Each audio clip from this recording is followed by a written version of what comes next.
الله. لو رجع بيا الزمن لاول يوم في الامتياز يا جماعه، انا هتكلم على كذا نقطه، كذا محور، وانا هتكلم عن تفاصيل جديده. هتكلم ازاي هتشتغل، ازاي تلاقي مكان تشتغل فيه، وانت كمان ازاي ممكن تلاقي مكان تشتغل فيه، وايه المطلوب منك تتعلميه علشان تنزلي شغل، وازاي تستفادي اقصى استفاده من الامتياز. انا ماليش دعوه بالشغل بقى اللي هو ازاي تستفاد من الامتياز والكلام بقى الكلام الايجابي بتاع الشات جي بي تي ده. لا، انا قاعد اتكلم قاعده بلدي كده بحكي معاك فيها ازاي تستفاد من الامتياز بجد. واحكي لك عن تجربتي، مش تجربتي قوي لان انا ما احبش ان انا احكيها، لان انا لا مش ينفع اقول الكلمه دي. بص، انا مش هحكي عن تجربتي، انا هحكي لك الثلاث محاور اللي الناس بيعملوهم. وانت وانا واحد من ضمن الثلاث محاور دول، وانت هتفهم طبعا انا اقصد اي محور فيهم. ولكن يعني هقول لك ايه ازاي تستفاد بده، وازاي ايه المحور المثالي اللي انا كنت اتمنى ارجع واعمله. بص يا سيدي، الناس بتخش امتيازها هم مش فاهمين اي حاجه. انا مش هتكلم لو حد بينزل في سنه ثالثه ورابعه وخمسه وسته، لا لا. انا الفيديو ده انا عامله للناس اللي هي هتنزل اول مره المستشفى، اول يوم في الامتياز. حلو، الراجل ده مش فاهم اي حاجه في الدنيا. انا سجلت الصبح فيديو ازاي تذاكر كتاب دكتورز جايد او امتيازولوجي، ازاي تقراهم. عايز اوضح حاجه بس عشان انا مش فاكر قلتها في الفيديو ولا لا. انا هحطها لكم في اخر 5 دقائق في الفيديو ده. عايز اوضح حاجه، كتاب امتيازولوجي وكتاب دكتورز جايد مش بيتذاكروا، بيتقرؤوا. في فرق بين انك تقعد تذاكر الكتاب وانك تقرا الكتاب. انك تذاكر الكتاب انك هو تقعد تقول هذا المرض اعراضه بيرجع بيدايخ بيكح، وتفحصه بطريقه كذا وتعمله تحليل كذا. لا لا لا لا، ما ينفعش تعمل كده نهائي. انت كتاب دكتور صغير وامتيازولوجي دول لما تيجي تقراهم او خلاص انا هقعد كده ساعه اخلص فيها كتاب دكتور صغير، انا هخلص فيها 200 صفحه. لانك انت تقعد تفر، انت عينك بس بتجيب المرض، الاعراض مثلا نازله مع جاسترونترايتس، نازله معويه. هتشوف يا باشا الراجل ده بيرجع من فوق ومن تحت، اسهال، بطنه وجعاه، مش عارف ايه، تمام هديله كذا، لا الترجيع موتيليوم. انت بتتذكر الادويه، وانا شرحت في اخر 5 دقايق هتلاقيهم ان شاء الله في الفيديو ده هحطهم لكم. انا شرحتها الصبح معلش. ازاي اصلا تحفظ الادويه، انك انت في خلال الاسبوع ده انت مطلوب منك قبل ما تبدا اول يوم امتياز لازم تكون حافظ شويه ادويه. وانا فهمتك ازاي تجيب الادويه دي وتكتبها، هتكتبها كلها في ورقه واحده، في صفحه واحده. بالترجيح هتدي له كذا، واحد مش بيرجع قوي هتدي له كذا، ولو واحد عاوز حبوب ياخد دواء ترجيع كذا. طب الواحد بطنه وجعاه هتدي له كذا. الحموضه هتدي له ايه، حبوب تدي له ايه، لو حقن هتدي له ايه، تدي له محلول ازاي. الحاجات دي كلها انا شرحتها في اخر 5 دقائق في الفيديو. ازاي تذاكر الدكتورز جايد، ازاي تقرا وتستفاد منه. مفيش حاجه اسمها دكتورز جايد وكل يوم تقرا لي فيه صفحه، مفيش الكلام ده. انت قعدت تذاكر كتاب امتيازولوجي ولا دكتورز جايد، انت لازم تجيب الكتاب ده في يعني تجيب 100 صفحه في ربع ساعه. هتفهم الكلمه اللي انا بقولها لما تبقى خبره. فانت حاول لما تشوف ال5 دقايق دول تركز فيهم قوي، وحاول تطلع منه باكبر اقصى استفاده. لان حرفيا ده بعد 10 يعني بعد 10 شهور من دلوقتي هتقول تصدق صح، ده هو كان كلامه صح. ان دكتور زياد ده اصلا وامتيازولوجي المفروض الحاجات دي احنا كنا نفر عليها، مش تقعد تقرا فيها وتقعد تحفظها. مفيش الكلام ده. هتفتكر كلامي ده قدام ان شاء الله، وهتقول يا ريتني كنت ركزت معاه وفهمت كلامي. المهم، خلاص، اول الاسبوع ده لحد بدايه يوم 1/3 ان شاء الله اول يوم ليك في الامتياز. بس شوف اخر 5 دقايق واعمل باللي فيهم، واعمل بالنصيحه اللي فيهم. حلو، انت نزلت امتيازك. الناس يا باشا بتنزل الامتياز بيمشوا 3 محاور. محور الرجاله انا بسميه محور الذكور. ايه محور الذكور؟ انا نازل اتعلم 1 2 3 عشان اروح اشتغل في السياحه، ولا اشتغل في البترول، ولا اشتغل في مصانع، ولا انزل دروبات. تمام، ده بند ايه، بند الذكور، انا بسميه كده طريق الذكور. في بقى طريق تاني حلو وهو اسمه ايه، طريق البنات. ايه طريق البنات؟ انها يا باشا عندها 10 ايام كل شهر. انا هنزل 10 ايام بتوعي اروح احضرهم، سواء طوارئ ولا نساء ولا قسم اطفال. هروح احضر ال10 ايام بتوعي معززه مكرمه يا باشا وانا زي الفل. في طريق تالت بقى وهو ايه، بتوع النواب. اللي هو انا عندي نيابه جامعه، انا عارف ان انا هخش نيابه جامعه، وللاسف انا تقديري مش احسن حاجه، فانا غالبا هاخد عظام. وانا بحب العظام، انا مش بتكلم عن نفسي، بتكلم عن الشخص اللي هو ليه نيابه جامعه. فانا هاخد عظام، واحنا القسم ده زباله وفي عبوديه. خلاص يا عم، انا هروق على نفسي السنتين دول وادلع نفسي، ولا امتياز ولا قرف. انا هستنى السنتين دول ادلع نفسي واعمل فيهم اللي انا مش عايز اعمله، وادلع نفسي واعيش اسعد سنتين في حياتي، علشان لما اخش نيابه الجامعه في التخصص الزباله ده ولا التخصص السيء ده استحمل القرف. ما انا هدلع نفسي سنتين وهتهان 3 سنين اتعلم. انا موافق يا سيدي ورضا، و100 فل و10 وهتعلم. فدول ناس ملناش دعوه بيهم، اقفل الفيديو لو انت منهم. تعالى بقى نتكلم على اول واحد، وهما الذكور. الذكور بينزلوا المستشفى علشان حاجه واحده بس، عايز اتعلم 1 2 3. طب انت علشان تتعلم واحد اتنين تلاتة وتبقى دكتور مؤهل انك تشتغل.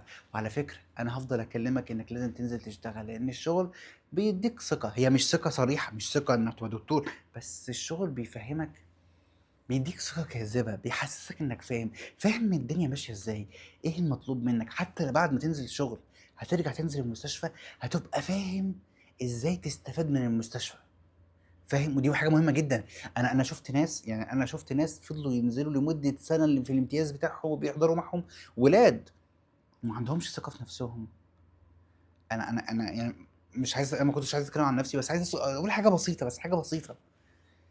الحمد لله ربنا رزقني الثقة الجاذبة دي وأنا قبل ما أبدأ الامتياز بتاعي قبلها بشهرين.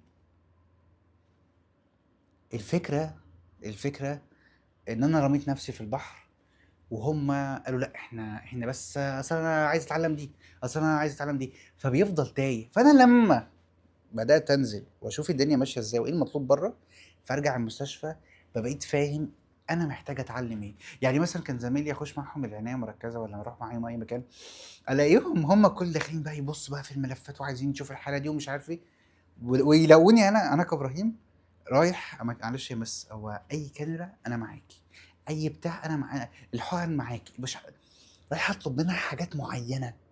فهُم كانوا بيستغربوني، أنت جاي تعمل إيه؟ طبعًا مش هاقول لهم أنا جاي أعمل إيه، وأنا ليه باعمل الحاجات دي. وقتها أنت يا باشا سُكتُم بُكتُم ما حدّش يعرف عنّك حاجة، وعيش حياتك يا باشا زي الفل عشان تتستر معاك يا ابن الناس عشان ما تروحش في داهية.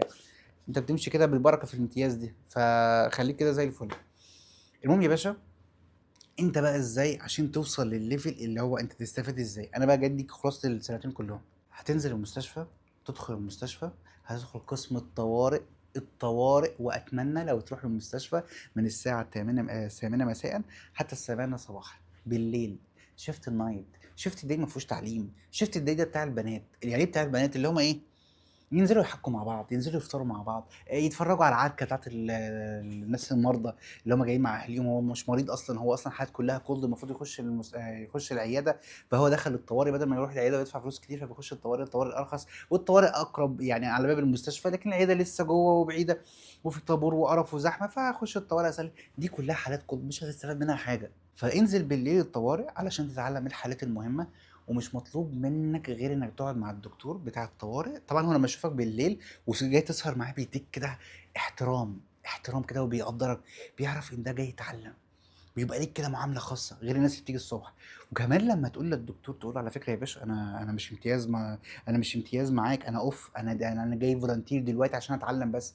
مجرد انك تكون نازل معاه مساء بالليل في شيفت النايت، مفيش امتياز غيرك، هو مش شايف غيرك، وكمان تقول له انا جاي فولunteer، انا مش امتياز اصلا معاك. أنا نسيت أنا كنت باقول إيه، أنا نسيت، عشان كده ما باحبش حد يخش عليَّ يقاطعني. أنا نسيت كنت باقول إيه، والله ما فاكر. بس تقريبًا إحنا دخلنا في نقطة إنك لم تخنّي، أنا آسف يا شباب والله، معلش استحملوني. ولكن أنا لمّا حد بيقاطعني أنا بانسى اللي أنا كنت باتكلم فيه. بُص يا سيدي، تقريبًا أنا كنت باتكلم على حتة إنك تنزل مساءً وإنك تشتغل كvolunteer. آه. لما انت تنزل للدكتور بالليل ويشوفك قاعد معاه ويشوفك كفولنتير، مش كنازل نبطشي. هو انت لو نازل نبطشي اللي هو عندك نبطشيه، هو عارف انت الواد الامتياز ده جاي يمضي، روح يروح يا ابني. والله هتطلع لك من دكاتره كتير، لو عايز يا ابني تمشي تمشي، انا مش فارق لي. انت تقول عليه لا يا باشا، ده انا جاي اتعلم،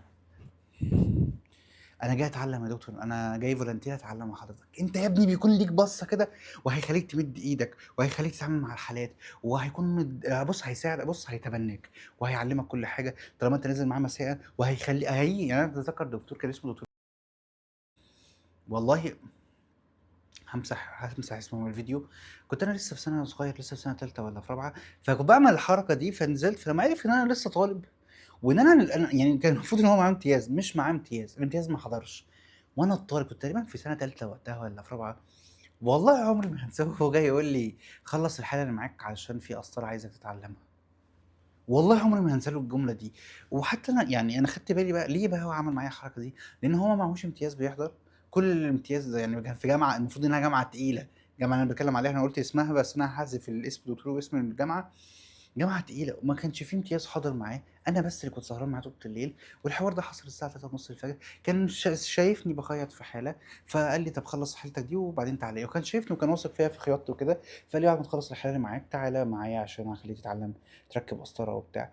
أنا عارف إن القسطرة دي حاجة عادية وتافهة بالنسبة لأي حد كان بينزل بيشتغل كتير، بس فكرة إن الدكتور ييجي يقول لك خلّص اللي في إيدك تعالَ عشان أعلّمك حاجة تانية، أنا عمري ما هانساها له، لإن ما فيش حد عملها معايا. أنا ما فيش دكتور يا جماعة راجل ليه فضل عليّا. أنا لمّا قعدت مع نفسي والله العظيم الحوار ده حصل من أسبوع، قعدت مع نفسي باقول هو في دكتور يا ولاد أنا اتعاملت معاه وليه فضل عليّا في الطوارئ مثلًا؟ يعني أنا أكتر مكان نزلته هو الطوارئ والعناية، في الطوارئ تحديدًا أنا ما فيش دكتور ليه فضل عليّا. وتعالَ بقى هنا نتكلم على نقطة تانية خالص، أنت ولد نازل المستشفى وعايز تتعلم، نصيحتي ليك يا ابني ما تنزلش مع رجالة، ما فيش دكتور راجل هيفكر يعلمك إلا لو نزلت زي ما أنا قُلت لك كده كفولنتير ومساءً وهو فاضي يعلمك. مش عارف إيه الشروط التانية، ولكن أنا ما حاولت أشوف لها شروط كتير مع بتوع الطوارئ بس ما لقيتلهاش حل. هُم محترمين والله وكل حاجة، بس أنا ما لقيتلهاش حل. ولكن أنا عايز من باب الشيء يُذكر، أنت لو في دكتورة هي اللي شايلة قسم الطوارئ، مبروك عليك، أنت هتتعلم أحسن شغل. بُص يا ابني الدكتورة الfemale تحديدًا هتعاملك أنت كولد، ما أعرفش بقى بتتعامل مع البنات إزاي، هتعاملك أنت كولد أكنك ابنها. عارف أنت الأم لمّا تكون خايفة على ابنها تقعد تعلّم فيه؟ أنا أتذكر دكتورة كنت سألتها سؤال، أنا كل ما أفتكر السؤال ده غبي جدًا، أنا مش عارف هي إزاي مش يعني إيه الغباء ده يالا، أنت جاي تسألني في سؤال غبي زي ده، اطلع روّح من هنا يالا. المفروض ده رد فعلها الطبيعي، لقيتها جابت ورقة وراحت فاتحاها وقعدت تشرح لي ودي كذا ولمّا يبقى كذا، طب لو حصل كذا نعمل يا ربي ربنا يبارك فيها يا رب، هي دكتورة من أسيوط الحوار ده حصل في قصر أسيوط، والله أنا ما فاكر اسمها وما شُفتهاش بعدها تاني. أنا بس هي راحت موقّفة حياتها وهي كانت نازلة تشوف حاجة وتراجع تاني، راحت موقّفة حياتها وقعدت تشرح لي، بسم الله ما شاء الله ربنا يبارك فيها يا رب، عشان هي female في نفس الجامعة اللي هي جامعة أسيوط اللي هي القصر. والله العظيم أنا لا أتذكّر إن في دكتور ادّاني معلومة واحدة. في دكتورة تانية كان اسمها دكتورة ريم، دي كانت الحوت بتاع الطوارئ، دي كانت مثلي الأعلى، أنا كان نفسي أكون زيها يا رب إن شاء الله في يوم من الأيام أكون بنفس الlevel والمستوى العلمي بتاعها. دي كانت بُص تروح للحالة، والله العظيم عمري ما هانسى كانت طريقتها كده. كنا أنا وتقريبًا كان في 3 بنات تانيين وولد مش فاكر، المهم كانت تروح على الحالة، تتعامل مع الحالة وتخلّص الحالة vital أنت يا فلان vital الحالة، vital الحالة تعالَ، مش نكتب بُص، بعد كده تكلمنا إحنا، شوف قبل ما تعمل أي حاجة.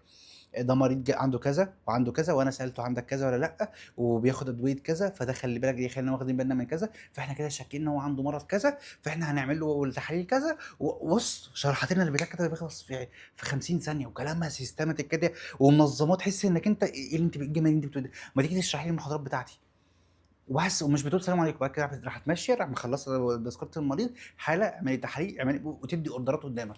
حرفيا ربنا يبارك فيها هي اللي وقفتني في الطوارئ وهي اللي فهمتني راسي من رجلي. المفروض الواحد يخش على المريض يعمل معاه 1 2 3 واطمنا على 1 2 3 ما فيهمش مشاكل، نخش على 4 5 6 ونطمن هل هم سلام ولا فيهم مشكله. ربنا يبارك فيها. فكده ده انت بقى لو بنت عادي انت روحي، انا اعتقد انا كنت مش عارف ينفع احكي حاجه زي دي والّا لأ، ولكن أنا لمّا كنت باروح للدكتور في مرة كنت سألته على حاجة وكانت حاجة مهمة، على مريض قدّامي، فقال لي: "استنى بس يا ترى الدنيا تهدى وهاضبّط لك الدنيا وهاشرحها لك." قُلت له: "ماشي." أنا واقف جنبه وهو واقف جنبي. في دكتورة جات سألته سؤال غبي، سؤال غبي.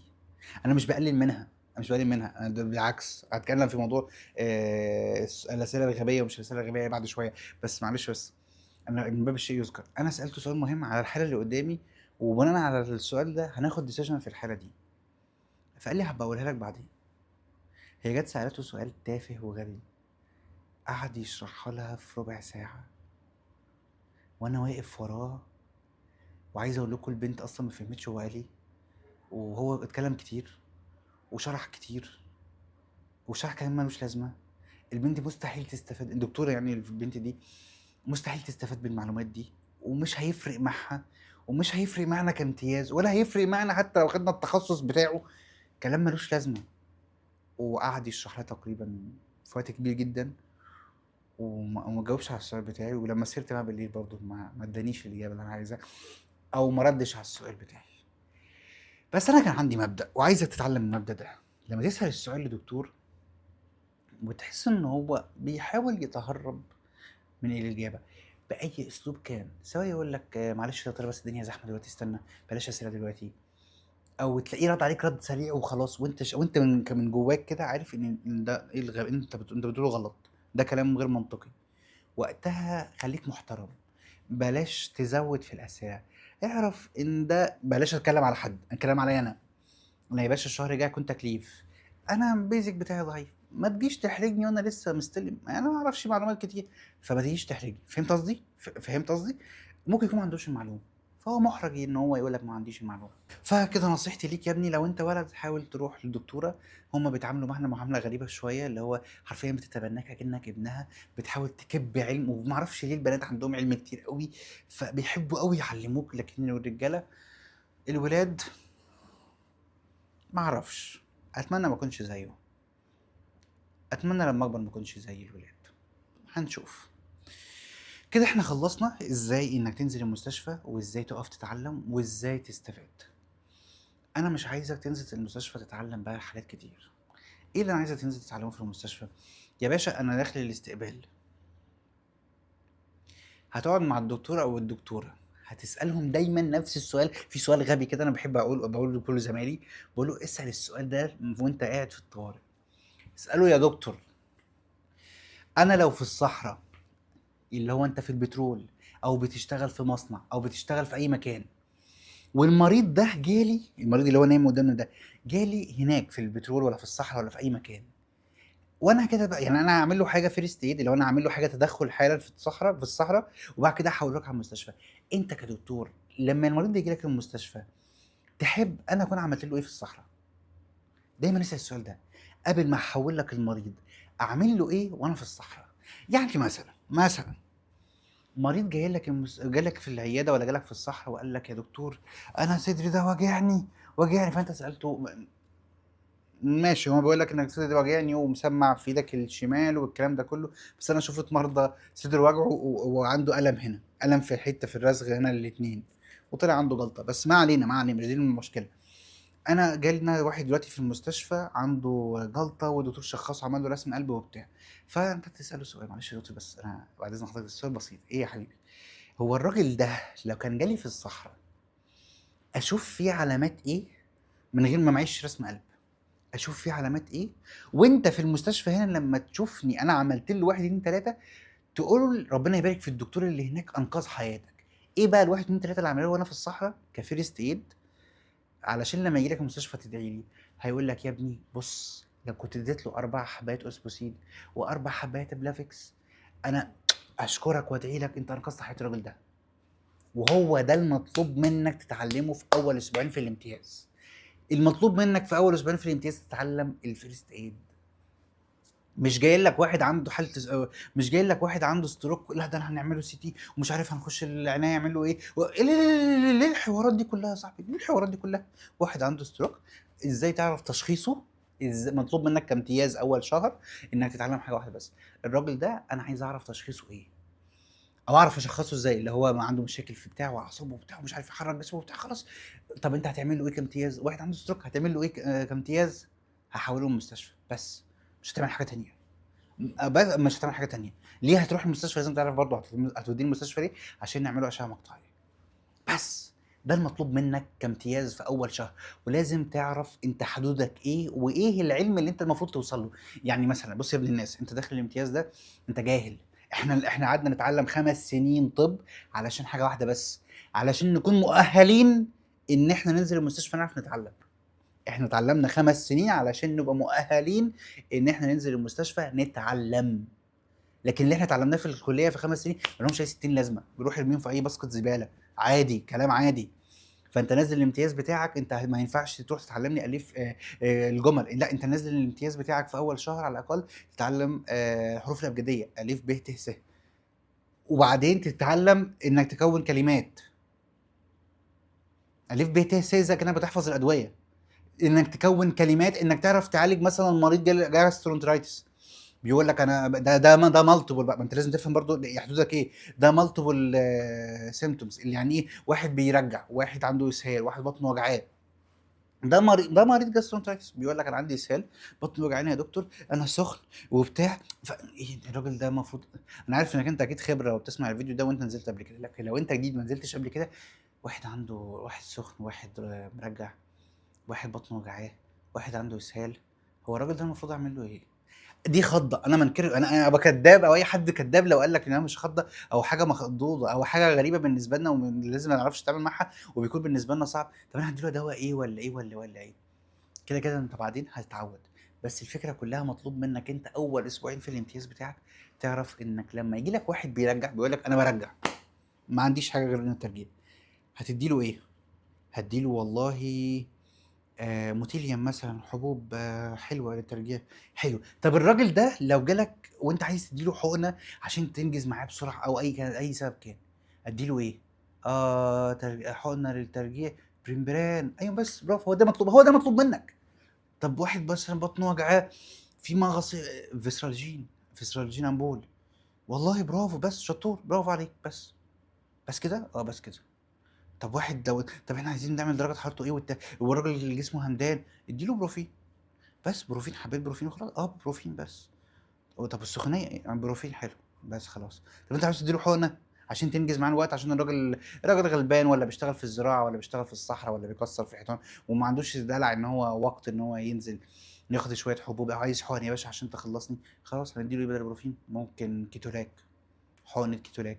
بس ده المطلوب منك في اول اسبوعين في الامتياز، انك تفهم العرض ده، مش هقول لك بقى المرض، العرض الفلاني علاجه كذا كحبوب، ولو عاوز اديله حقن هديله ايه. ده المطلوب منك اول اسبوعين في الامتياز في الطوارئ بتاعك. طب انا جالي الامتياز بتاعي في قسم النساء اول اسبوع، ما تروحش، ما تحضرش، روح احضر في الطوارئ. هو لازم اول ما تخش على المستشفى لازم تخش على قسم الطوارئ. سلام عليكم يا جماعه، يا ابني انت مش مطلوب منك حاجه في اول شهر في الامتياز غير انك تتعلم قسم، لازم تفهم طوارئ، لازم تتعلم الطوارئ، لازم تقف في الطوارئ. تمام، خلصنا كده الطوارئ في اول اسبوعين ان شاء الله. انت الحاجات دي، انت يعني انا شايف ان الكلام هيكون معقد لو انت عمرك ما نزلت المستشفى قبل كده، بس انك مجرد انك تنزل مره واتنين هتفتكر كلامي وهتقول ده كان كلامه صح. انا عايزك تنزل المستشفى وانت مطمن وواثق من نفسك. هنتكلم على عيادات، بس انا اطمن بس ان الموبايل لسه شغال، الحمد لله. ما فصل، بتاع ما خلصش البطاريه، ما بطاريه ايه، مساحه الفيديو كملت. بص بقى يا سيدي، العيادات مهمه جدا، لان حالات الكولد كلها بتخش في العيادات وللاسف انت هتكون اغلب حياتك كولد لو انت هتشتغل برايفت او في اي مكان يعني. وانا برضو لسه ما قلتلكش رايي في البرايفت، خلي بالك انا لسه هتكلم في الموضوع ده قدام. بس انا برضو في جميع الاحوال انت لازم تحط في مخك هدف انك، انا قد ان انا اشتري برايفت، مش بهدف انك تنزل برايفت، عشان يكون الكلام واضح. انك لازم تتعلم اكنك انت بكره هتنزل الشغل علشان تتعلم صح، انك بكره هتشيل المسؤوليه علشان تتعلم صح. لانك طول ما انت بعيد عن المسؤوليه عادي، انت هتروح المستشفى هتلاقي صحابك تحكي معهم، يلا نتغدى يا رجاله، يلا نجيب كشري يا رجاله، يلا كوبايتين القهوه الجمال، نهزر مع صاحباتنا الجمال، مضينا يا باشا. انا زهقان، انا عايز امشي، وتمشي. والشهر يجيب شهر يجيب شهر يجيب راوند يجيب راوند، والسنه خلصت. وتاني سنة هننزل بقى جامدين ونسخن، شهر ورا شهر ورا شهر والدنيا خلصت. لازم توصل لمرحلة أنا عايز أكون البريمو. وأنا دلوقتي بدلك على الخطوات اللي تخليك بريمو. أنا دلوقتي لحد دلوقتي اتكلمت على إيه؟ أول أسبوعين في الامتياز تنزل فيهم الطوارئ، تتعلم الأدوية، ايه الفيرست ايد المطلوب منك في كل حاله. واحد عنده جلطه هتدي له حبيتين كذا حبيتين كذا، مش تقول لي منى، هتلاقي كتاب امتيازولوجي بيقول لك هتدي له منى وبتاع مورفين واكسجين، مفيش الكلام ده يا باشا، انت اصلا مفيش وقت، ده في المستشفى. لكن انت في الشارع يا باشا هتدي له اربع حبات من دول، اربع حبات من دول، وابعت على المستشفى. هو ده المطلوب منك. لذلك انت المفروض تمسك كتاب امتيازولوجي وكتاب دكتورز جايد، تفر فيهم، تخلص ال 100 صفحه في ربع ساعه. تمام، كده احنا خلصنا الطوارئ. خلال اسبوعين حرفيا انت تكون بقيت فت وجامد وزي الفل و100 فل و10، وانزل مستشفى جامعي. طب لو مستشفى جامعي بعيد عنك، انزل مستشفى تعليمي. مستشفى مركزي ما تنزلش مستشفى مركزي. وحدة صحية انت بتضيع وقتك، مفيش حاجة اسمها تنزل وحدة صحية، مش عايزين تخلف، مفيش حاجة اسمها تنزل وحدة صحية. هو مستشفى جامعي او مستشفى تعليمي، وتنزل طوارئ اول اسبوعين. تمام يا باشا، خلصنا. نخش في اللي بعدها. احنا خلصنا اول اسبوعين وبقينا كويسين في الطوارئ. جالي مش عارف مين بيرجع، مش عارف مين بتاع، بعرف اتعامل معاه. واحد درجه حرارته مرتفعه، بعرف اركب كانولات. بعرف اركب كانولات. بعرف اسحب اي بي جي. مش في ده انا على فكره. الاي بي جي ادفانسد، لو انت عرفت تسحب اي بي جي ده ادفانسد، ده مش مطلوب منك على فكره. وفي اول شهر في امتياز ولا في اول 6 شهور في امتياز، مش مطلوب منك على فكره.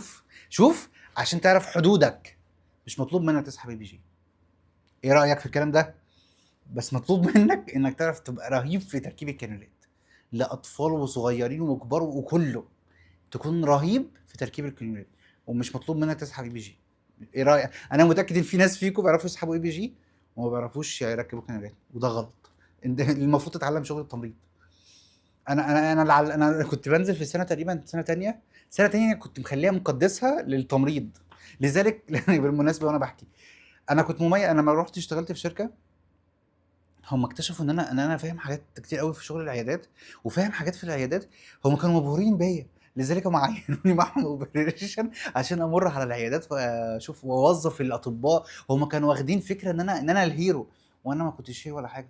كل ما في الامر انا لما نزلت في سنه تانية مع التمريض، فهمت طبيعة شغلهم، فهمت التريكات اللي بيعملوهم، فهمت التريكات اللي بيعملوها. فهمت ايه الغلطة اللي ممكن تبوظ جهاز الرسم القلب. ان لو لسه في جل كتير جوه البتاع اللي هو البامب بتاع الجهاز رسم القلب ده، يعمل ذبذبة في الجهاز. طب انت ازاي تنضفه جوه؟ ازاي اصلا تخليه سليم؟ انك انت حتى يعني مثلا يا ربي، يعني في مرة نزل لي مكافأة علشان لما رحت لدكتور في اسطوانة الأكسجين. لما دخلت العيادة فتحت اسطوانة الأكسجين، الدكتور تقريبا مش كان ماليها، كان مش في ميه. عارف انت بيكون كده، مش فاكر اسمه البتاع اللي هو ملقومه ده، ما فيهوش ميه. فقلت له يا دكتور انت ليه ما حطيتش فيها ميه؟ ده سؤال بديهي عادي يعني، اي حد جاهل ممكن يقول انت مش حاطط فيها ميه ليه؟ ما ده لو المفروض تحط فيه ميه. فالدكتور قال لي والله نسيت ومش عارف ايه وبتاع وكلام من ده. قلت له مفيش مشكله، اتفضل حط فيه ميه يا دكتور واحنا قاعدين معاك.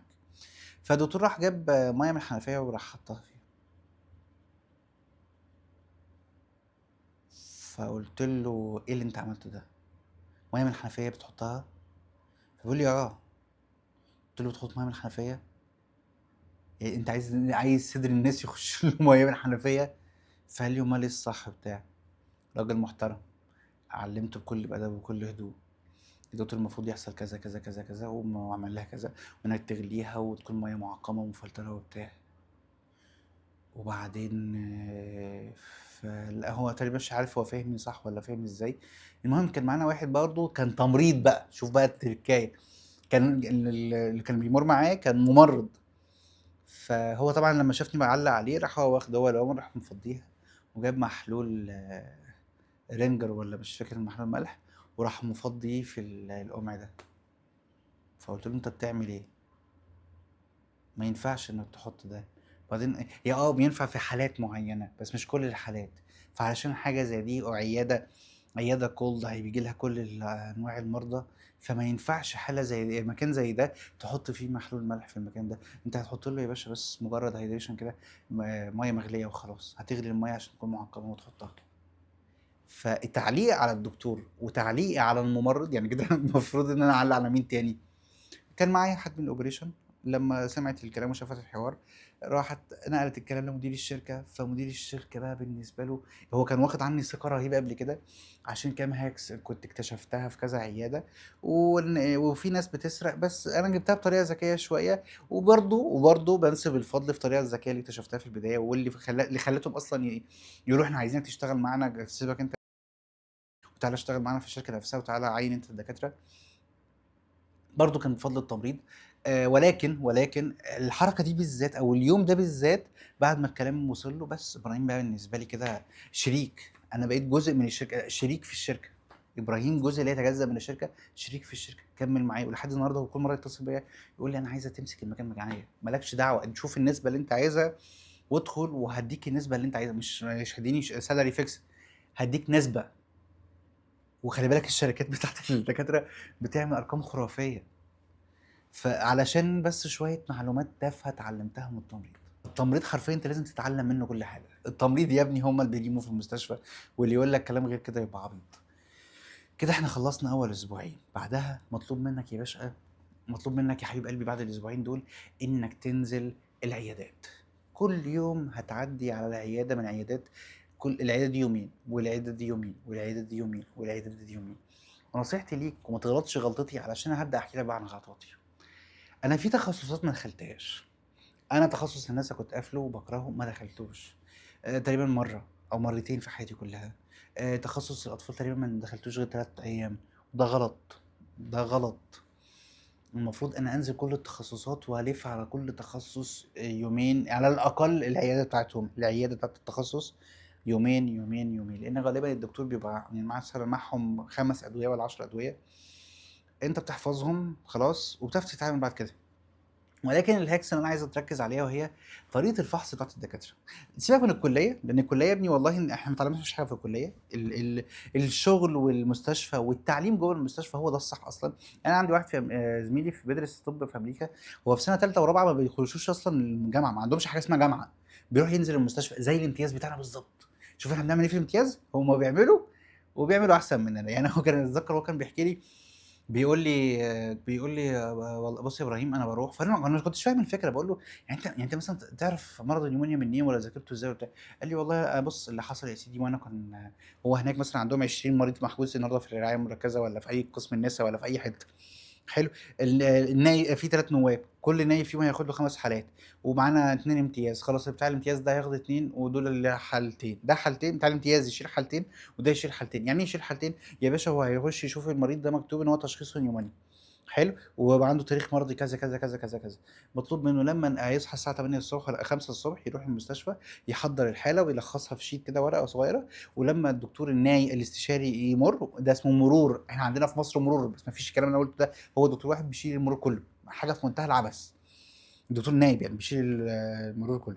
فيقوم الدكتور الصغير ده على الحالتين بتوعه هو بقى يقول لي يا باشا الحاله دي جات لنا عندها كذا كذا كذا، عملنا لها كذا كذا كذا، تشخيصها كذا كذا كذا، وتحليل كذا كذا كذا، وتشخيصها هيكون كذا. فالدكتور بقى الاستشاري هيقعد يتناقش معاه ويغلطه في حاجه، زي ما بيحصل عندنا الدكتور الاستشاري بيغلط النايب. عادي عادي، التغليط عادي، دي حاجه، المناقشه والجدال ده حاجه حلوه. فبيقول لي لما مثلا يلاقيني مش فاهم قوي او مش متمكن، فيقوم يقول لي خلاص برافو عليك انت كده خلصت الدنيا بتاعتك، معلش روح سيبنا ساعه، بيقول له كده نص، روح اقعد ذاكر في المكتبه المرض ده وتعالى اشرحه لنا تاني بعد ساعتين ثلاثه، او الساعه 3 ان شاء الله ميعادنا، واحنا بنتغدى ولا بتاع هتشرح لنا المرض ده.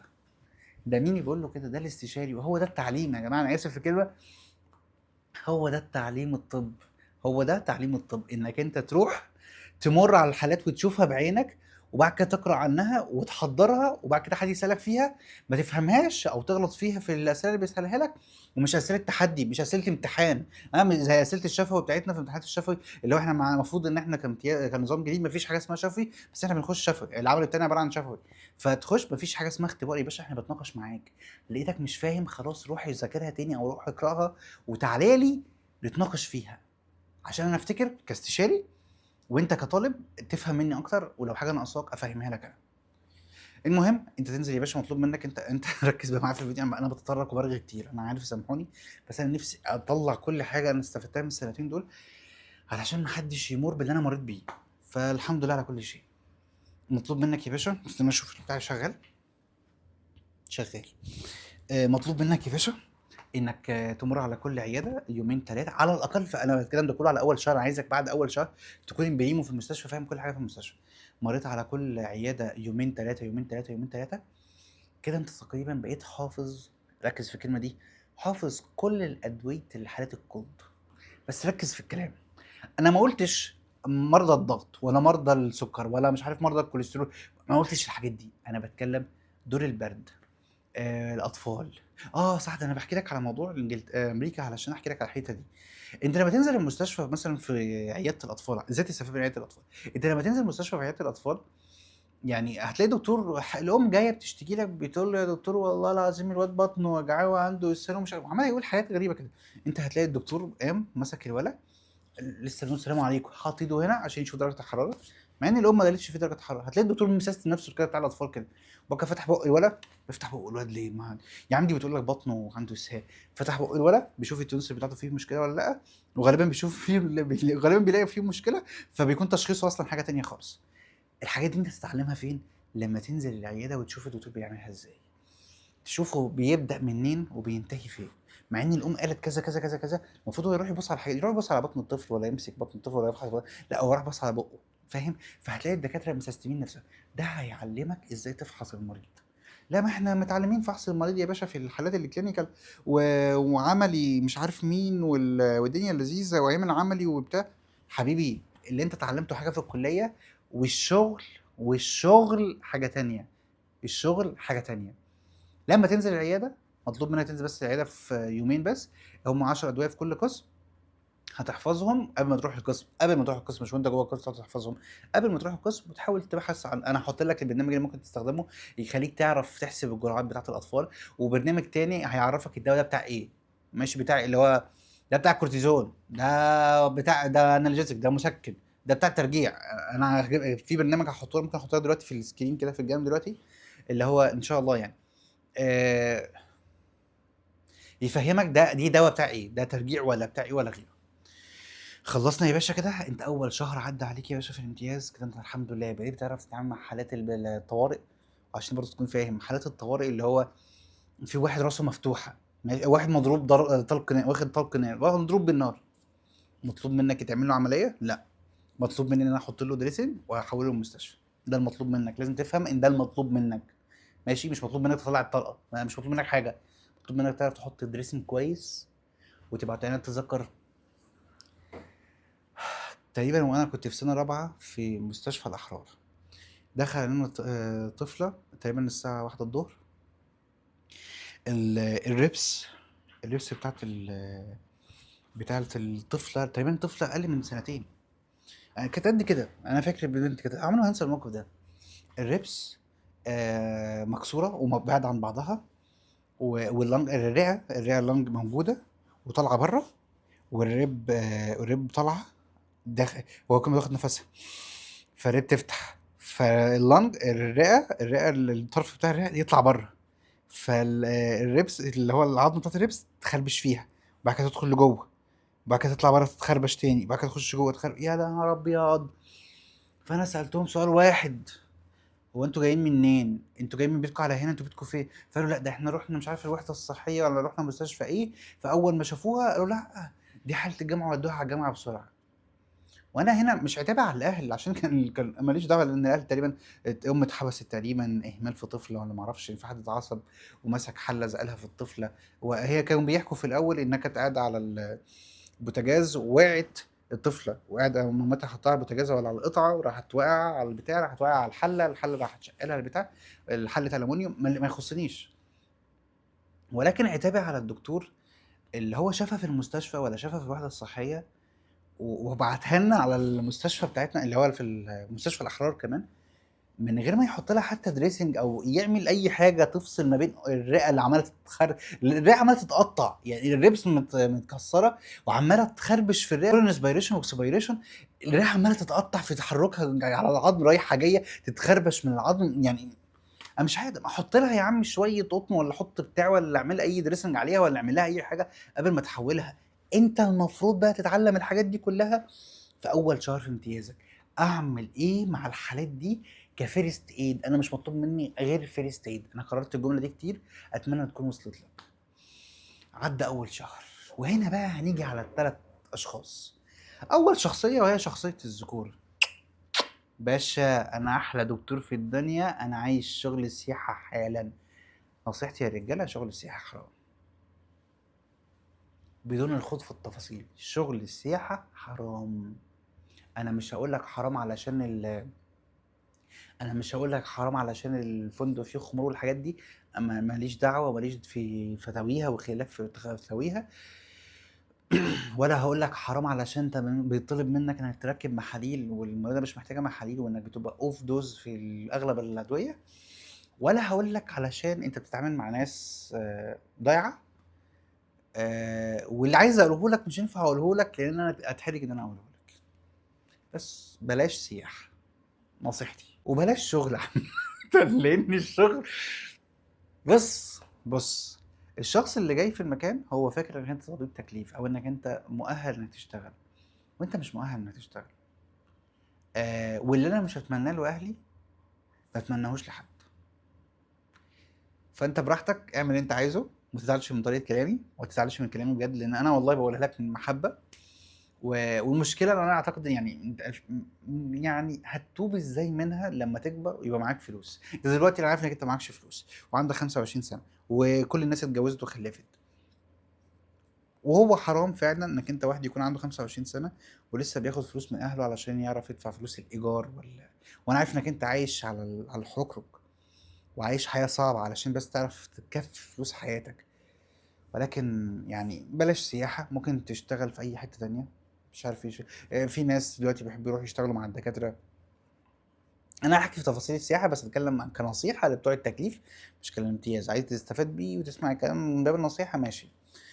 في دكاترة دلوقتي بقوا بيعملوا بحاجة من باب الفشخرة، إن هو يجيب واحد امتياز يقعده بره في أوضة كده لوحده، وإن هو يقعد يسأل المرضى تاريخ المرض بتاعه، خدت أدوية إيه قبل كده، إيه أدويتك، ويعملها في شيت وبعد كده يدخلها للدكتور. الدكاترة بيعملوا الموضوع ده من باب الفشخرة وبياخدوا تقريبا 400 جنيه 500 جنيه. يعني أنا كان في شركة في السويس بتنزل ناس ب 400 500 جنيه في بعض الأماكن يعني. فأنت ممكن تروح تقعد تشتغل مع دكتور أكرم لك يعني. ولكن انا هتناقش في الحوار ده بعدين. كده احنا اتكلمنا عن الناس فكده انت ممكن تنزل تشتغل لا اما في السياحه، لا اما في البترول، لا اما تشتغل مع دكاتره. وانا انصحك انك تنزل تشتغل مع الدكاتره، ودي هي النصيحه اللي انا هربطها بالشخصيه اللي انا لو رجع بيا الزمن كنت هعمل ايه وهتناقش فيها. في نوع تاني وهم البنات، وانا دايما بحب البنات جدا في حته طلب العلم. البنات بسم الله ما شاء الله هم المثال دايما في ازاي تذاكر ولا ازاي تطلب العلم. دايما البنات مميزين في الحته دي وتحس ان هم سوبر هيرو في الموضوع ده. البنت من دول يا باشا بتنزل بتحضر الايام بتاعتها بس انا مش عايزه مني حاجه. وبلاحظ دايما ان البنات متفوقين علينا في النقطه ديت، لان البنت مش مطلوب منها حاجه. انت مطلوب منك انك تتجوز، مطلوب منك انك تكون مسؤول عن نفسك عشان انت بقيت شبه الحيطه عندك 25 سنه وبتاخد فلوس من بابي. فانت المفروض انك تجيب فلوس على الاقل تصرف على نفسك تبقى مستقل. وبرضه المفروض منك تجيب شويه فلوس عشان تعرف تجهز شقتك وعفشك والدهب اللي هتجيبه لعروستك والكلام ده كله. انما هي مش مطلوب منها حاجه يعني. ما هو بابا لازم يعاني. ما هو بابا هيجيب لي. انا ليه اجيب، ليه اشتغل، ليه امرمط نفسي؟ فبناء عليه قله الضغوطات الموجوده على البنت. انا عارف ان في بنات بتعاني والله، ولكن قله الضغوطات الموجوده على اغلب البنات بيخلي البنات يتفوقوا في طلب العلم. بس دايما هتلاقي البنت بعد ما اتجوزت وقعت. مش عشان بعدت عن طلب العلم وبتاع، لكن هما في حركه بيعملوها ودي حرفيا اي دكتور بيعملها سواء ولد او بنت او اي حد. إنها بتاخد مش عارف أجازة وضع حمل وأجازة رضاعة، فتلاقيها بعدت عن المجال 3 سنين. ال3 سنين دول عمر كبير في المجال الطبي. فأنتِ كونِك تبعدي ال3 سنين دول حرفيًا أنتِ دمّرتِ نفسِك. وهنا السبب الحقيقي في إن الدكاترة الرجالة متفوقين على الدكاترة الفيميل.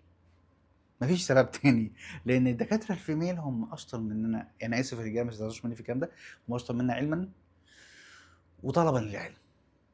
لكن عشان إحنا واخدين المهنة اللي هو أنا كده هاكمّل ومش هاقف. فإيدي شغّالة. وأنت لمّا تكون إيدك شغّالة دايمًا مش بعيد عن المجال. أنا احتكيت يعني مثلًا كان دكتور مدير الشركة كنت باشتغل فيها كان دكتور كارديو بس قال لي كلمة. قال لي: "خلّي بالك بما إنّك أنت لسه صغير برغم بس أنت عندك علم أكتر منّي." فقُلت له: "ليه؟" قال لي: "أنا موقّف الشغل بقى لي 10 سنين. أنا ما أعرفش ECG يتمسك إزاي دلوقتي." خلّي بالك هو كان دكتور كارديو. بس بعد عن المجال تمامًا، نسي الحاجة دي شغالة إزاي، نسي الأدوية الbasic بتستخدم إزاي. فهو بالنسبة له الدكاترة دول هم أكثر علمًا، مع إنهم كلّهم دكاترة لسه صغيرين متخرّجين، هم أكثر علمًا منه. والشخصية التالتة اللي أنا قُلت لك عليها اللي عنده نيابة جامعة واللي هو يا باشا قاعد في بيته بيدلّع نفسه علشان يخلّص. تعالَ بقى نتناقش على الشخصية المثالية اللي أنا كنت أحب أعملها. كنت هاعمل اللي أنا حكيت لك عليه اللي هو أول شهر لازم بُصّوا يا جماعة، أول شهر في الامتياز لازم تمشي فيه بالطريقة دي. بعد كده هاعمل إيه؟ بُص بقى يا باشا، لازم تاني شهر تكون لفّيت على كل الأقسام مثلًا، كل قسم أسبوع وتبات مع الأقسام. تروح تقعد مع القسم ده 24 ساعة، قسم الكلى 24 ساعة، بتوع الجراحة 24 ساعه، العظام 24 ساعه، النسا 24 ساعه، تبات معاهم عادي، قضي يوم معاهم عادي، الموضوع عادي على فكره. انا عارف انت بتهاب الموضوع، وانا صحيح في واحد كان باعت لي رساله بيقول لي دكتور، انا في واحد، انا بليه بقى طبيعي ان انا اخاف من نزول المستشفى وبتاع. عايز اقول لك حاجه، كونك لسه طالب امتياز فانت كأنك بالظبط معاك ورقه كده، زي ورقه بتاعت شهاده معامله الاطفال. انت كونك امتياز اكنك معاك ورقه مكتوب عليها شهاده معامله اطفال. انت تخش اي مكان في المستشفى وتسال اي سؤال غبي انت عايزه، محدش هيقول لك بم، محدش هيقول لك انت اسمك ايه، محدش هيهتم. كونك تخش كان تخش المستشفى، بص انت تخش المستشفى فهتلاقي الدكاتره بيبصوا لك كده، هو مش عارفين انت مين. ما تقولهمش اسمك، ما تقولهمش انت منين، ما تقولهمش انت عندك كام سنه، ما تقولهمش اي حاجه. قول لهم كلمه واحده بس: انا امتياز. مش هيرد عليك السلام، هيكملوا في اللي هم بيعملوه، سواء بياكلوا او بيحكوا او بياكلوا لب ولا بيعملوا اي حاجه، هيكملوا في اللي بيعملوه، مش هياخدوا بالهم منك بعد كده خالص. محدش هيبص لك، محدش هيديك اي انتباه، ممكن ياخدوا بالهم منك بعد يومين او يسالوك على حاجه وهكذا، لكن محدش هياخد باله منك مجرد بس انك قلت امتياز خلاص. لو سالت اي سؤال غبي عادي امتياز، ما عادي، هو اصلا الدكاتره هتلاقيهم بيتكلموا معاك وبيتناقشوا معاك: انت فاهم اللي انا قلته؟ فاقول له اه فاهم، او مش فاهم عادي، انك امتياز. بس عايز اقول لك حاجه، السنتين هيعدوا بسرعه والله العظيم، والله يا جماعه عدوا هوا، والله عدوا هوا، والله ما عارف ازاي عدوا، ولكن عدوا. قبل وده اخر اسبوع في الامتياز، اخر اسبوع في الامتياز، انا شايف ان الشخص ده، يعني انت لو نزلت المستشفى اخر اسبوع في الامتياز وقلت له انا امتياز وسالتهم سؤال غبي، محدش هيهتم. بعد الامتياز باسبوع، بعد ما الامتياز انتهى باسبوع، ما فرق يا جماعه، ما فرقناش، ده الشهر اللي فات والشهر ده، ايه الفرق؟ او الاسبوع اللي فات والاسبوع ده. لو سالت اي سؤال مش بروفيشنال، وانت دكتور تكليف، هيبص لك بصه وحشه، هيبص لك بصه وحشه قوي. لكن انت امتياز، اللي هو الاسبوع اللي فات انت امتياز عادي، والله لو سؤال غبي، والله لو بتقول مش عارف، مش جاي في مخي اي اسئله غبيه، يعني مع اني كنت سالت اسئله غبيه كتير وانا صغير، مش جاي في مخي حاجه. وانت في اول اخر اسبوع ليك في الامتياز، لو قلت لهم يا جماعه انا امتياز وسالت اي سؤال غبي بعدها، محدش هيقول لك سلام عليكم، عادي هيجاوبوك باحترام وبادب واخوهم الصغير. لكن لو انت تكليف وسالت سؤال غبي او قلت حاجه غبيه، هتبص لك بصه وحشه، لانك انت تكليف، انت مسؤول عن الناس. فدايما استغل كونك معاك شهاده مثل شهاده معامله الاطفال، استغلها كويس واشتغل عليها. تمام، ايه بقى اللي انا كنت نفسي اعمله كابراهيم لو رجع بيا الزمن لاول يوم في الامتياز؟ انا اول شهر هعمله زي ما هو، وانا قلت الكلام ده من 5 دقايق، بس سامحوني عشان ايه، بحاول اجمع الافكار تاني. تاني شهر انا يا باشا هبدا الف على الاقسام زي ما انا قلت لك، عشان اعرف كل الاقسام. بعد كده هجيب ورقه وقلم، طبعا انا هكون عرضت نفسي على كل الاقسام وشفت كل الاقسام وشفت حياتهم واللايف ستايل بتاعتهم ازاي، بيجيبوا فلوس امتى، وبعد 4 سنين ولا 5 سنين، والموضوع سهل ولا صعب، وطبيعة المريض بتاع التخصص ده ايه، هل هو مريض سهل ولا مريض بيكون باليتيف تريتمنت وحاجه مأساويه، انا هستحمل اتعامل مع المرضى دول ولا لا؟ يعني انا مثلا بالنسبه لي كابراهيم، انا بالنسبه لي قسم النساء مرفوض شكلا وموضوعا، وعمري ما هفكر فيه. انا مش حابب طبيعه المريض ومش حابب اللايف ستايل ده، يعني حاسس ان الموضوع مأساوي، فعشان كده رفضت القسم خالص. في حاجه بقى اللي انا عايزك تركز عليها بعد كده، انك على الاقل، على الاقل انك تختار في اول سنه 4 تخصصات انت ممكن تتخصصهم، انت كشخص ممكن تتقبل انك تتخصص التخصصات دي. لازم يا جماعه تختاروا ال4 تخصصات دول بالكتير قوي في اول شهرين او اول 3 شهور في الامتياز، لازم. طب ايه الاستفاده؟ بص يا حبيب قلبي، لما تختار، لما تحدد امورك في 4 تخصصات وتقول انا غالبا لا اما التخصص ده، لا اما التخصص ده، لا اما ده، لا اما ده، هتبدا تنزل ده شهر، وهتنزل ده شهر، وهتنزل ده شهر، او ده اسبوع وده اسبوع وده اسبوع وده اسبوع، والشهر اللي بعده ده اسبوع وده اسبوع واسبوع. اول حاجه سيبك من كل التعليم والكلام ده كله، انك هتعمل علاقات. والطب يا جماعه ما هو الا علاقات. بص يا جماعه، في قاعده معروفه: انا ابني لو واقف وواحد غريب جاي يتعلم، انا ههتم بابني، مش هبص للغريب. انا ابني هديله كل مهاراتي بزياده، ولو مش عاجبه هديله بالجزمه وهعلمه غصب عنه. والغريب لو باس جزمتي، انا عمري ما هفضله على ابني. دي قاعده تحطها في مخك، دي قاعده تحطها في مخك. خلي بالك، انا مش عندي ولاد، انا لسه صغير، ها، محدش بس يسرح ان انا بقول الكلام ده على نفسي، بس حرفيا ده اللي بيتطبق، وده النظام. ان الضابط لازم يطلع ضابط، وابن الدكتور لازم يطلع دكتور، ولازم يكون اشطر من باباه. دي حاجة قدرية، طبعًا ده ظلم أنا عارف، وعشان كده أعتقد أنا أتمنى وزير الصحة في يوم من الأيام يمنع منعًا باتا إن أي دكتور ابنه ياخد نفس التخصص بتاعه، أو لو عاوز ياخد التخصص بتاعه برّه الجامعة. طبعًا أنا مش عايز أتكلم في كمية اللي بيحصل في الجامعة مع ولاد الأطباء علشان يجيبوا درجات عالية، ما لناش دعوة بحد وما باحبش إن أنا أتكلم في التفاصيل الغبية دي، بس لمّا يكون ابن الدكتور موجود في القسم ومعاه نواب تانيين، هو بيكون الsenior بتاعهم. أنا آسف، هو ما بيكونش الsenior بتاع الجناية، هو بيكون الsenior، ما هو لسه junior، هو بيكون الsenior على السناير، مع إن هو لسه junior. فلازم تنزل تعمل علاقات، هدفك إنك تنزل في القسم ده أسبوع وده أسبوع وده أسبوع وده أسبوع علشان تعمل علاقات. خلال 4 شهور أنت هتكون عملت علاقات رهيبة.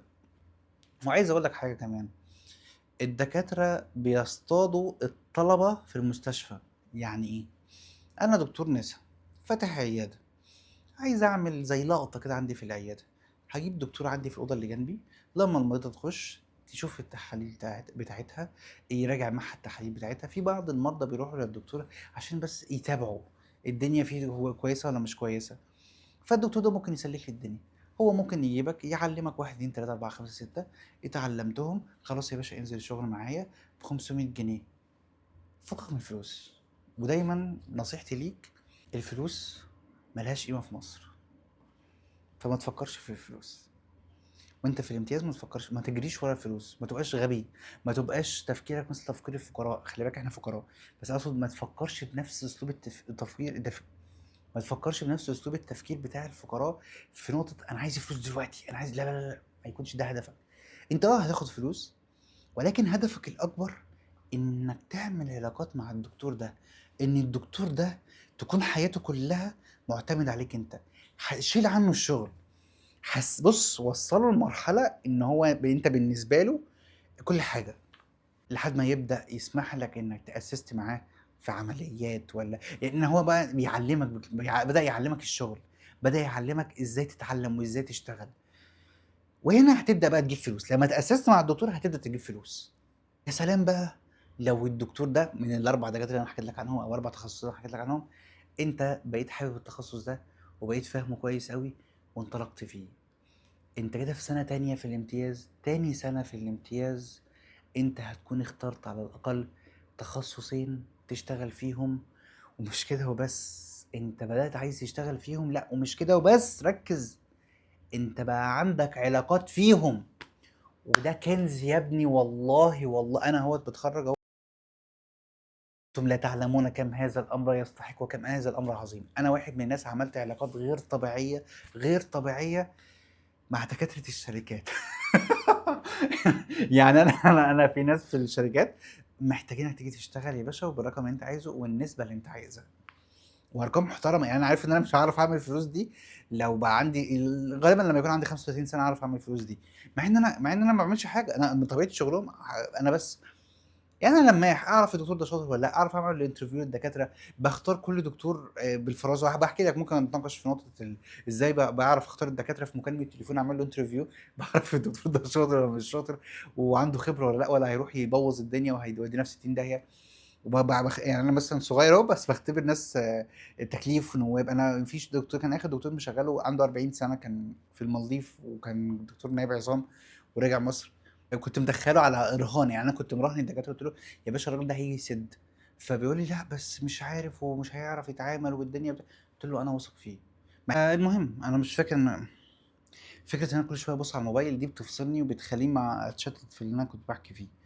ولكن اللي انا كنت عايز اتكلم فيه انك انت تخش سنه تانية في الامتياز وانت عندك علاقات بقى في التخصصات، وعلاقات مش علاقات اللي هو انت عارف دكتور بيتصل بيك في التليفون، لا، علاقات انت بقيت لازق لدكتور. وما يا ابني ركز في الكلمه دي، انك تلزق لدكتور دي حاجه عظيمه. وخلي بالك احنا كدكاتره، او احنا كطبيعتنا الناس اللي بيخشوا طب بشري ناس اعتماديين، احنا دايما معتمدين على اهالينا. بقول لك ايه، احنا كل ما يعني ما فيش حد دخل كليه الطب البشري الا بفضل ابوه وامه بعد الله عز وجل. فضل ابوك وامك اللي هم تعبوا عليك وان هم وقفوا وراك وكانوا بيدوك بالجزمه عشان تخش كليه طب بشري. كانوا بيتعبوا علشان انت تخش الكليه دي، كانوا بيبهدلوا نفسهم عشان تخش الكليه دي. احنا لا بنعرف نطبق هدومنا ولا بنعرف نعمل الاكل ولا بنعرف نعمل اي حاجه، واهالينا هم كانوا بيعملوا الحاجات دي، لان احنا شخصيات اعتماديه بنعتمد على غيرنا. فالدكتور الكبير اللي عنده 40 سنه هو شخصيه اعتماديه، فهيعتمد عليك وانت صغير. ولو اعتمد عليك واستريح لك، انا عايز اقول لك انك انت خلال السنتين هتبقى شريك الدكتور ده في العياده بتاعته وهتنطلق. ولو هو عنده بنت ممكن يجوزها لك كمان، ودي حاجه انا شفتها كتير مع زمايلي. كده يا باشا انت اخر 6 شهور بناء على اللي انا حكيته ده كله، انت اخر 6 شهور في سنتين الامتياز بتوعك هتكون على الاقل اخترت تخصص واحد اللي هو تبع الدكتور اللي انت خلاص بقيت حبيته بقى وهو متبنيك. متبنيك اهم حاجه كلمه تبناك، ان الدكتور يتبناك. وشوف الدكتور يتبناك، وخلي بالك الدكتور اللي هيتبناك ده هيخليك تعمل علاقات كتير جدا في التخصص ده، وهو ده المطلوب اصلا في خلال السنتين تعملهم. فكك من الكليه وفكك من حضور من كل الامتياز والكلام ده كله. فكك من الامتياز. فكك من الامتياز، الامتياز ده ملوش اي لازمه. وسنتين تضييع وقت، تضييع وقت ما لهمش اي 60 لازمه ولا ليهم اي استفاده اصلا. وما اعرفش هم عاملينهم ليه، بس زي ما انا قلت لك كده حاول تستفاد بيهم بالطريقه دي. سيبك انت الناس اللي يقعد يقول لك الامتياز تنزل تتعلم وتلف على كل الاقسام والتخصصات والبتاع. انا قلت لك لف على كل الاقسام بس عشان تعرف تختار التخصص، 4 تخصصات. ولما تنزل 4 تخصصات تعرف تروح تشتغل فين. نصيحتي ليك بس قبل ما اقفل الفيديو ده، انا لسه في 5 دقايق بتوع الصبح انا صورتهم الصبح ازاي تعرف تقرا كتاب الدكتور زبيد هحطهم. ولكن بس نصيحتي ليك قبل ما اقفل، ما تبعدش عن المستشفيات الجامعيه والمستشفيات التعليميه. بلاش شغل السياحة، لأنك أنت لو اشتغلت سياحة هتبعد عن المستشفيات الجامعية والتعليمية، هتبعد عن العلاقات، وهتبعد عن التخصصات اللي هو التخصص انك تختار تخصص بدري. وبلاش تقول انا هنزل اول سنة اعمل فلوس وتاني سنة مش هعمل فلوس وهنزل المستشفى اعمل الكلام اللي ابراهيم قاله واروح اعمل علاقات والكلام ده كله. مش بتيجي بالطريقة دي. استنى انا هتلاقي اول سنة اتسرقت منك. بلاش شغل في السياحة، بلاش شغل في الصحراء، انت حياتك مش رخيصة. بلاش تقعد تضحك على بعض وتقول انا هروح اذاكر بلاب واذاكر MRCP واذاكر USMLE في البترول، واقعد اذاكر اسبوعين ولا شهر وانا معايا اللاب بتاعي بقى وما بعملش حاجة. انت هتلاقي نفسك رحت هتذاكر اول يوم، هتذاكر تاني يوم، هتذاكر تالت يوم، رابع يوم هيجيلك اكتئاب، هتبدأ تتخني من المكان، هتبدأ تتفرج على مسلسلات، هتضيع الاسبوع. واسبوعين هيجوا ورا بعض، بعد كده تنزل اهلك اسبوعين، بعد كده ترجع تاني الشغل تاني في الصحراء اسبوعين او شهر، وهتلاقي اسبوعين جاب شهر، جاب الشهر التاني، السنة خلصت. وانت هتكون عملت فلوس، بس عايز اقول لك الفلوس دي مش هتعمل حاجة، مش هتعمل حاجة بجد. مع انك انت هتجيب الفلوس دي لو مشيت بالطريقه اللي انا قلت لك عليها، بطريقه حلال، وهتكون فلوس حلال. اهم حاجه تكون فلوس حلال، لان التوبه من الفلوس الحرام والله صعبه. والله انك تتوب من الفلوس الحرام صعب. انا اعتقد انك ممكن تتوب من الزنا بس ما تعرفش تتوب من الفلوس الحرام. اصلا هتتوب منها ازاي؟ المريض اللي انت عالجته وخدعته انك انت كنت امتياز وهو يعني هو يعرف انك انت تكليف، هتتوب منها ازاي؟ هتروح هتقول له سامحني ازاي؟ انت ممكن تتوب من الزنا هتقول له يا رب ماشي، ما هي انت اذيت شخص اللي هو واحده بس، يعني ما اعرفش يعني ربنا يسامحنا. ولكن انك تكون تكشف على مريض وانت امتياز ومش مؤهل انك تعمل كده، فربنا يسامحك ويغفر لنا ذنوبنا جميعا. بلاش شغل في الشركات. الشركات دي بقى دي اسوء اوسخ حاجه، لان دي ما فيهاش فلوس بقى. دي ما فيهاش فلوس. انا كنت بعين ناس في الشركات، بس انا اخر اعمل لك انترفيو بدخلك. بس انا بستعجب على ايه يا جماعه، في ناس كانت بتنزل 500 جنيه باخده كده من ابوه وامه وبيترمي كده في اي مكان ومفيش ما في والاكل عليه ومش عارف ايه عليه. احنا بيتوفر له السكن وبيتوفر له العياده والاكل عليه وكل حاجه عليه. وبس و500 جنيه. انت معفن يالا. انت ازاي ترضى على نفسك حاجه زي دي؟ ما تنزل المستشفى وتعمل علاقات مع الدكاتره هناك. هتروح تشتغل يا سيدي هتقول لي اللي بيقعد بره مع الدكتور واسيست معاه بره وبيعمل له بيشيت له الحالات، ده سكرتير يا عم. تشتغل سكرتير مع الدكتور يا عم، ارحم لك من انك تروح تشتغل في الصحراء وتبعد عن ابوك وامك والاكل عليك كمان ب 400 جنيه ولا 500 جنيه. ايه يا جدعان من القرف ده؟ في ناس بتنزل يا جماعه في السخنه ب 350 جنيه. انا لما كنت بشوف الناس، ايه العفانه دي؟ انت ازاي تنزل 350 جنيه يالا؟ انا اشوف الدكتور تكليف يا لهوي، لا اله الا الله. انا اشوف الدكتور تكليف يا جماعه بينزل ب 250 جنيه في وهو كان الكلام ده من سنتين بس كان بينزل 250 في فندق. انت عبيط يالا؟ ولا دكتور تاني دكتور تاني بيشيل الشهر كامل في فندق ب 20000 او 18000، يعني من الرقم ده والرقم ده. انت دكتور عظام، نايب عظام، علشان مشي في مجال ان هو ينزل برايفت وينزل سياحه والكلام ده. بس ما اعرفش يعني، هو ما اعرفش هو استفاد ايه، ما فيش فلوس اصلا. بينزل يشتغل نايب عظام، تمام، واخد نيابه عظام، بيروح يشتغل في فندق ب 18000 او 19000 جنيه في الشهر كله. ماشي اكله على الفندق وكل حاجه. 20000 جنيه يا متخلف، انت ممكن تعملهم في 3 4 ايام ولا في اسبوع. قول يا سيدي في اسبوعين، بس تتعلم تخصصك ومجالك. بس هو ليه ما بيعملش كده؟ علشان هو هيعاني. ليه هيعاني؟ علشان ينزل يتعلم. اولا هو محتاج ينزل يحضر، محتاج ينزل يتعلم، محتاج حد يتبناه. ركز، محتاج حد يتبناه ويعلمه المهنة. وبعد شهر يبدأ أو بعد شهرين يبدأ ينزله مستشفيات خاصة وهكذا، ويجيب شغل بعدها. وده هياخد منه وقت. لذلك أنا بقول لك استفاد بالسنتين أو بالسنة، خليهم سنة ونص، عشان آخر نص سنة ده أنا نفسي لو رجع بيا الزمن هخلي آخر نص سنة ده بتاع التخصص، ده بتاع التخصص. فاستفاد بالسنة ونص اللي هما في الامتياز، سنة ونص بتوع الامتياز. استفاد بيهم إنك أنت تعمل علاقات كتير وتعمل صداقات كتير مع الناس كتير. إن أنا أكون قلت كل حاجة في نفسي، يا رب ما انساش حاجة، يا رب ما كنتش نسيت أي حاجة. وأتمنى الفيديو ده يفيدكم، أتمنى الناس ما تغلطش غلطتي، لأني ندمان جدا عليها وأنا ضيعت وقت كتير، ضيعت وقت كتير جدا. آه، و... و... مش عارف. بص يعني ما اعرفش، بس هي اقدار، اقدار هي قدر ربنا. ربنا اراد ان انا اوقف الشغل لحاجه غريبه نجحت فيها. فلو وقفت كل حاجه في حياتي علشان الحاجه دي، وربنا اداها لي، وانا ما كنتش متوقع ان ربنا يديها لي. الحمد لله، دعيت ربنا في رمضان ان ربنا عايز الحاجه دي، فربنا اداها لي. فبناء عليه انا وقفت كل حاجه في حياتي، وقفت الشغل كله، وقفت كل حاجه. مع ان الدكتور كان هيتجنن يقول لي طب اشتغل في البيت يا ابراهيم بس ومالكش دعوه يا باشا، قضيها اونلاين يا ابراهيم، مالكش دعوه، انا موافق. فقول له لا، انا الحاجه دي نجحت فيها ونجحت في كذا كذا كذا، ودي محتاجه مني 7 شهور عشان اسيب البلد. فانا من هنا لل7 شهور الجايين انا محتاج اجهز 1 2 3، لان انا هخرج ومحتاج ان انا اكون خارج واقف على رجلي، ومش عايز فلوس ومش عايز شغل. وده اللي علمني اصلا وفهمني فكره انك انت الفلوس ملهاش لازمه، عشان لما تيجي تحول الفلوس لاي عمله اجنبيه هتكتشف انك انت مهما تشتغل في البلد دي مش هتعرف تجيب فلوس. انت تروح تستلف اكرم لك واحسن لك، وبعد كده ما تسافر تبعت الفلوس للناس اللي استلفت منها احسن ما تشتغل، لانك انت يعني. فوقفت 7 شهور.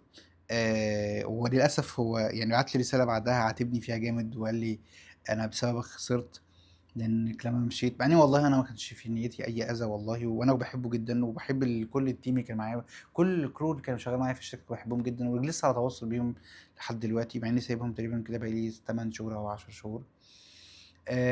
ما بعت لي رساله قال لي انت اذيتني انك انت لما مشيت ما عرفتش اوفر حد مكانك، وانا كنت معتمد عليك.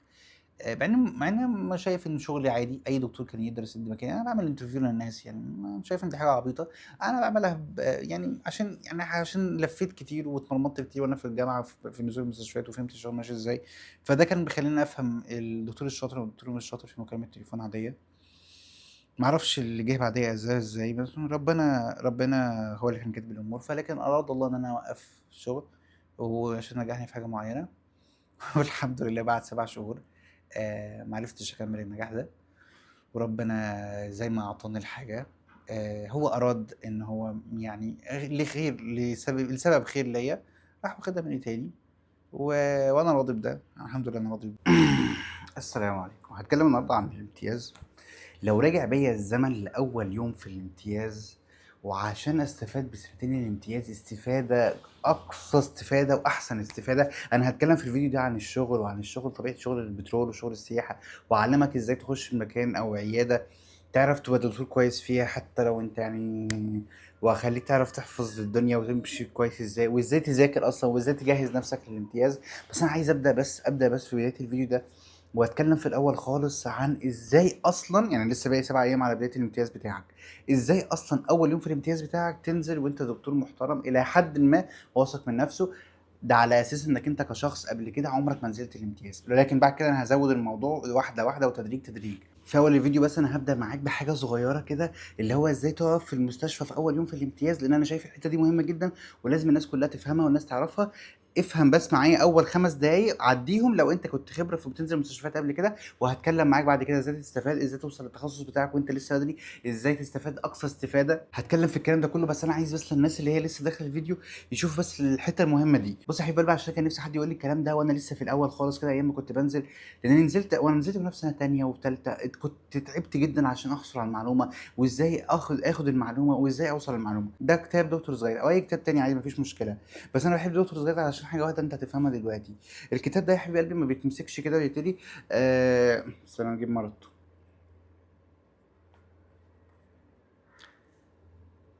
الكتاب ده ما بيجيش كده تقعد تقراه، هايبرتنسيف ايرجنسي، طوارئ ارتفاع ضغط الدم، العيان هيقول لك ان عنده هايبرتنشن، هيستوري اوف هايبرتنشن، ممكن يجي يشتكي بهيدك، ديزنس، ستاسيس، بالبيتيشن. لا لا لا لا، الكلام ده ما بيتقالش بالطريقه دي خالص. حبيب قلبي، انت اصلا عارف يعني ايه ضغط مرتفع صح؟ تعرف تقيس الضغط؟ ما بتعرفش، مفيش مشكله، لما تنزل اول يوم في الامتياز وبقول لاي حد فهمني الضغط ده بيتقاس ازاي، عبيط جدا وسهل جدا وتعرف تقيسه بسهوله. انت لما تلاقي الراجل عند رقم معين ده اللي انا عايزك تعمله، هتنزل تحفظ الدواء ده في الاستقبال. بص بعد كده اللي قالك الريتريتمنت يا باشا في الاستقبال هتبدا ب اي سي انهبيتور كابتن 25، تكتبها في ورقه. خش على المرض اللي بعده، ده مرض مهم، بيقول لك تنشن يوموثوركس يا باشا، واحد عنده تنشن يوموثوركس، واحد انضرب تنشن يوموثوركس. انت ناسي يعني ايه تنشن يوموثوركس بسبب الكليه ما ذاكرتهاش من زمان، او انت ما كنتش بتذاكر في الكليه، مفيش مشكله. كل المطلوب منك يا حبيبي بس ان تقرا اول كلمه هيستوري اوف تروما. واحد اتخبط وبعد كده سمعنا الشيست بتاعه، تحس ان الشيست بتاعه سيفير ومش عارف ياخد نفسه كويس، والراجل فيه نهجان، وهتلاقي طب بس خلاص بيقول لك ايه تنشن يوموثوركس يا باشا، لما يجي لك حطه على اكسجين. ده المطلوب منك، ده المطلوب منك كامتياز تعرفه، ده المطلوب منك كامتياز اول يوم تقف في تقف في الاستقبال، تعرف انك مطلوب منك تحط المريض على اكسجين وتعمل استدعاء لنائب الرعايه والصدر. بس ده المطلوب منك، انك انت تعرف ان المريض ده هيتحط على اكسجين. اللي بعده ده بقى المهم بقى، تعالى بقى ركز معايا في الكلام الجاي ده. اكيوت جاسترونترايتس، معلش انا هستأذنك تبقى تبص في العنوان بالانجليزي وتفهمه بالعربي، علشان لما يجي لك مريض هتقول انت عندك نزله معويه، تمام؟ هي ده اللي بيتقال. مطلوب منك هتعرف الراجل ده ايه. الراجل ده عنده اسهال وعنده ترجيع، يعني بيفض من فوق وبيفض من تحت، وعنده درجه حراره مرتفعه وابدومينال بين. واحده بواحده هتلاقي الحاجات دي بالنسبه لك سهله، بس انت مجرد انك تشوف المريض ولو لمره واحده هتعرف ان ده خلاص دي نزله معويه، انا عارف الناس دي. ولكن بقى مطلوب منك حاجه صغيره، وهي انك تعرف ايه الادويه اللي المريض ياخدها. انا عايز اقول لك حاجه، مش انا لسه قايل لك نزله معويه المريض بيرجع ويعني بيطلع من فوق وبيطلع من تحت اسهال وفي الم في المعده، خلاص هتدي ايه للترجيع؟ ده بالظبط، انت تاخد المريض واحده واحده. ترجع يا عمو؟ برجع. خلاص هنكتب دواء الترجيع يا عمو. عندك اسهال يا عمو؟ خلاص هنكتب دواء اسهال يا عمو. بطنك فيها مغص يا عمو؟ خلاص احنا هنحفظ الادويه اللي بتاعت المغص بس، وتكتب ورقه كده هتلاقي برضو هنا. طبعا في دكتور صغير، فكك بقى من التفاصيل الكتير دي، فكك من التفاصيل كتير، ما تشغلش بالك بيها، ما تشغلش بالك بيها. خش على طول على حته ايه في الاستقبال هتعمل له ايه. قال لك يا باشا ركب كده، هتدي محلول 500 سم ماشي، 520 للاسهال، هتدي ادويه، هتحفظ بقى هنا بقى. هنا بقى هتجيب ورقتك ورقه وقلم وتيجي. انتودين، الانتودين ده بتاع ايه؟ انا ما اعرفش انتودين، انا عمري ما حضرت يعني ايه انتودين، ما خدناش حاجات فيه في الكليه. زنتاك امبول، ايه زنتاك ده؟ يعني ايه زنتاك؟ انا بستأذنك تكتبهم بس في ورقة. حلو، هتكتب الانتودين وبعد كده زنتاج، وهتطلع تبص هنا برضه في التريتمنت في دكتورز جايد. هو كاتب لك ايه؟ هتعالج السيمتوماتيك تريتمنت. قال لك اول حاجه انتي بايريتيك، انتي سبازموتيك، انتي دايريا، وانتي هيميتيك. هتنزل تحت، هو مين فيهم بقى مين فيهم بتاع الترجيع ومين فيهم بتاع الاسهال ومين فيهم بتاع المغص. هتمسك موبايلك الشاطر زي الجميل كده، هتمسك موبايلك زي الشاطر كده وهتفتح جوجل وتكتب كده انتودين امبول ده بتاع ايه، هيقول لك ده بتاع الحموضه، اكتبه. ما تكبرش الموضوع على نفسك، احنا بقى ده كله في الاخر هتقعد تكتب الكلام ده كله في التفصيل والادويه بالتفصيل في ورقتين بالظبط. انا فاكر ان انا كنت عامل زي صفحه كده، وش صفحه واحده بس قسمها نصين، كتبت ادويه الترجيع، ادويه المغص، ادويه البتاع، حفظتهم. ده حرفيا بيخليك على الاقل وانت قاعد فاهم الدكاتره بتعمل ايه، حتى لو الدكتور مشغول عنك انت فاهم هو الدواء ده بتاع ايه ولا بياخد ايه، لانك لازم تحفظ الادويه دي. ما تقعدش تحفظ الادويه بالطريقه المتخلفه اللي هو انك انت تقعد تجيب تنزل من صيدليه. الناس اللي بتنزل صيدليه وفي امتياز، بتنزل صيدليه في امتياز ليه؟ خلاص عايز تنزل صيدليه تنزلها وانت في سنه اولى سنه تانية، لكن في سنه ثالثه لا، برضه ما ينفعش تنزل صيدليه، مش هتستفاد حاجه. حلو.